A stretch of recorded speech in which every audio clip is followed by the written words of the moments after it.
안녕하세요. 이수진입니다. 내가 춤추면 코끼리도 춤춘다에 무더운 날 장화를 신고 우위를 입은 아이 이야기가 나옵니다. 미국의 어느 마을에 가뭄이 극심해서 온 땅이 다 갈라지고 농사를 망치고 있을 때 가뭄에 시달리다 견디다 못한 마을 주민들이 교회에 모여서 비를 내려달라는 기도를 하기로 했대요. 모든 마을 사람들이 땡볕이 내리쬐는 길을 걸어 교회로 걸어가는데 한 아이가 유독 눈에 띄었다고 합니다. 아이가 장화를 신고 우위를 입은 채 땀을 뻘뻘 흘리며 교회로 걸어가고 있는 겁니다. 그걸 본 사람이 아이에게 물었습니다. 이렇게 무더운 날 너는 왜 우위를 입고 우산을 쓰고 교회에 가느냐고. 아이는 아주 천연덕스럽게 말합니다. 지금 비가 오게 해달라고 기도하러 가는 중이니까 곧 비가 올 거예요. 비를 피하려면 당연히 우산이 있어야죠. 라고. 어른들은 아이에게 할 말을 잃었고 스스로를 믿지 못한 자신들이 부끄러웠다고 합니다. 이 아이는 기도를 하면 비가 분명 내릴 거라고 굳게 믿고 있었습니다. 근데 마을 사람들은 어땠어요? 비를 내려달라고 기도하기 위해 모이기만 할 뿐 비가 정말 내릴 거라는 믿음은 진심으로 갖지 않은 겁니다. 기도하면 비가 반드시 내릴 거라고 굳게 믿은 이 아이처럼 티끌없이 맑은 마음으로 기도를 하면 그 소망은 반드시 이루어진다는 것이 운명의 법칙이라고 합니다. 하늘의 제왕으로 불리는 독수리는 수명이 70년이 넘는다고 합니다. 인간의 수명과 비슷하죠. 그러나 40년으로 삶을 마치는 독수리가 대부분이라고 합니다. 독수리는 40년쯤 살고 나면 부리가 휘어서 자기 가슴을 찌를 정도가 되고 발톱은 모두 굽어서 먹이를 잡을 수도 없게 된대요. 날개의 깃털도 무거워져서 날 수도 없어 먹이 확보가 어려워집니다. 이때 독수리는 선택을 해야 합니다. 그대로 죽을지 아니면 새로운 삶을 더 살아갈지에 대한 선택력. 더 살기 위해서는 피눈물 나는 혁신을 해야 한다고 합니다.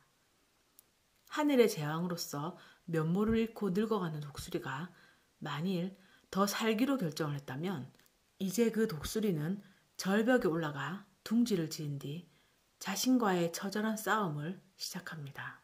독수리는 이제 자신의 가슴을 찌를 정도로 휘어버린 부리를 절벽 바위에 대고 부딪혀 깨기 시작합니다. 그리고 자신의 굽어버린 발톱도 모두 뽑아버린대요. 추위와 배고픔을 참아내며 독수리는 5개월 동안 이런 자기 혁신을 단행합니다. 여기서도 살아남지 못하면 당연히 죽음을 맞고요. 하지만 5개월의 시간이 지난 후 다시 부리와 발톱이 생기고 날아다닐 수 있게 되면 독수리는 이제 30년 이상의 새로운 삶을 살게 됩니다. 마치 다시 태어난 것과 같습니다. 이렇게 자신을 스스로 변화시킨다는 건 독수리가 자신의 부리를 깨고 발톱을 뽑아내야 하는 것처럼 힘들고 고통스러운 일입니다. 그래서 변화가 어렵다고 합니다. 이대로가 너무 편하고 좋은데 변화에 따르는 고통을 감내하기가 싫습니다.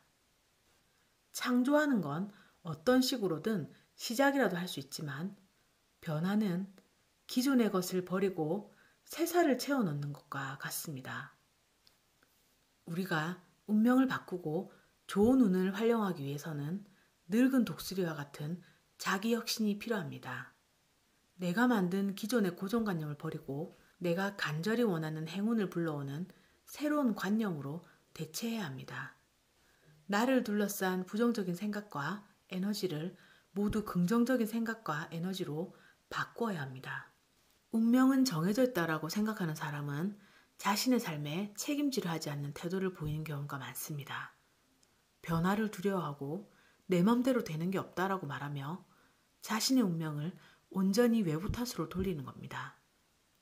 자신의 불행과 실패를 부모 탓, 세상 탓으로 돌리며 두려움과 분노를 학습한 사람은 자신의 삶에 소극적이고 부정적입니다. 부정적인 고정관념이 생겨버리면 계속 똑같은 결과만 되풀이하게 됩니다. 내 안의 문제는 외면하고 세상이 바뀌기를 기대하기만 해선 결코 행운이 다가오지 않습니다. 행운을 불러오기 위한 자기 혁신은 나의 운명은 내가 만든다는 사실을 먼저 인정하는 것으로부터 시작됩니다. 이렇게 인식의 변화를 해야 내가 타고난 좋은 운을 활용할 수 있습니다. 그런 다음에 자신과의 싸움을 통해 스스로 운을 바꿔가야 한다고 합니다. 지속적으로 내 생각과 말, 행동을 체크하면서 새롭고 긍정적인 고정관념을 만들어 가야 하는 겁니다. 내 자신의 변화는 타고난 운을 바꾸는 계기가 되고 세상의 변화까지도 이끌어낼 수 있는 힘이 됩니다. 종의 기원을 쓴 다윈은 이렇게 말했습니다. 자연에서 살아남은 것은 가장 강한 종이 아니다. 가장 영리한 종도 아니다. 변화에 가장 잘 반응한 종이었다. 변화는 곧 생존이다. 내가 내 운명의 주인임을 운을 바꾸어가는 주체도 나라는 사실을 늘 명심하라고 합니다. 세상의 모든 것에 감사하라는 챕터가 있습니다. 제가 결혼한 지 13년이 됐는데요. 저랑 저희 남편은 가게나 식당, 어딜 가나 둘이서 합창하듯 점원이나 가게 주인분께 항상 감사합니다, 수고하세요라는 인사를 합니다. 둘이 같이 있으면 배틀 붙듯이 한 사람이 하면 한 사람이 또 따라하고 항상 그런 식입니다. 누가 먼저 그렇게 시작했는지 기억이 정확히 나진 않습니다. 그냥 신혼 때부터 항상 어딜 가면 모르는 분들께 물건을 사거나 택시에서 내릴 때나 어디서든 항상 끝엔 감사합니다를 습관처럼 했던 것 같습니다. 여기에 보면 한 번은 이서윤 선생님이 수백억 대의 재산가가 계신데 그분이 풍수를 봐달라고 해서 그 동네에 같이 간 적이 있다고 합니다. 여름철이라 목이 말라 동네 구멍가게에 들렀는데 그 수백억 대의 재산가가 음료수와 거스름돈을 받으며 환한 미소를 곁들여 큰 목소리로 감사합니다라고 인사를 하시더래요. 아니 700원짜리 음료수를 한 잔 마시는데 뭐가 그렇게 감사하다는 말인지. 음료수를 건넨 구멍가게 아주머니는 사실 약간 퉁명스러운 태도로 물건을 파시더래요. 근데 고맙다는 인사를 그렇게까지 할 필요가 있을까라고 생각하셨대요.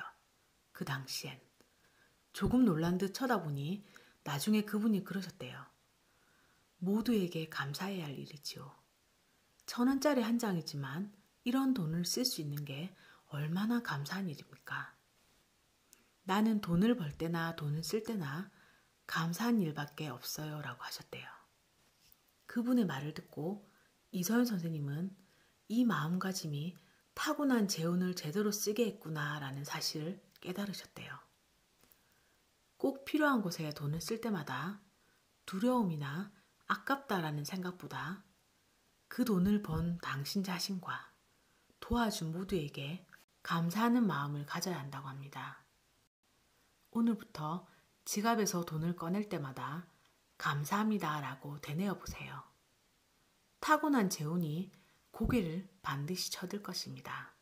사실 성장은 내면과 부 두 쪽 다 골고루 성장해야 제대로 성장하고 있다고 할 수 있습니다.